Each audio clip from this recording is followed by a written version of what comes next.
Inendorso na rin po sa plenaryo ang pagdebate sa panukalang gawing 6 na taon ang termino ng mga barangay officials. Pabor naman ang mga senador sa naturang panukala dahil mas makatitipid ang gobyerno at makapag-concentrate o matutukan ng COMELEC ang mga susunod pang gagawin sa mga national at local elections sa susunod na taon. Mean Corvera sa detalye. Pagdedebatehan na sa plenaryo ng Senado ang panukalang batas na layong gawing 6 na taon ang panunungkulan ng mga inihahalal na opisyal na barangay at sangguniang kabataan. Sa Senate Bill No. 2816, lilimitahan na sa 2 termino ang mga barangay at SK officials. Pinamihandahan dito ang Local Government Code na nagtatakda ng 3 taon na panunungkulan at hanggang 3 termino.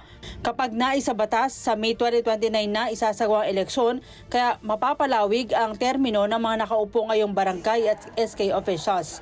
Sabi ni Senator Amy Marcos, sa chairman ng Senate Committee on Electoral Reforms, kailangan ng mga barangay at SK officials na mas maraming taon ng panunungkulan dahil sa santambak na trabaho at responsibilidad.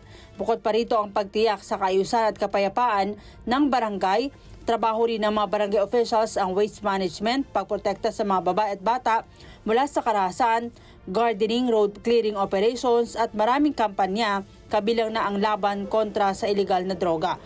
Under the bill, the next regular barangay and SK election will be on the second Monday of May 2029 and every 6 years thereafter.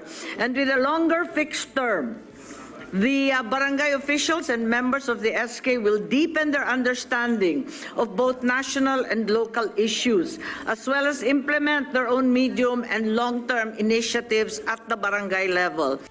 Pabor ang mga senador sa panukala dahil mas makakatipid ng 20 billion pesos ang gobyerno at makakapag-concentrate ang COMELEC sa midterm national at local elections para sa 2025.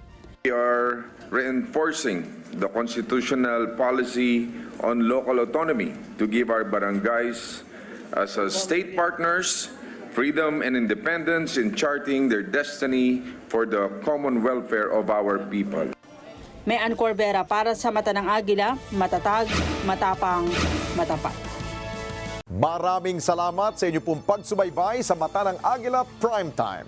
Para malaman ang matatag, matapang at matapat na mga balita, i-follow lamang at mag-subscribe sa @Net25 TV.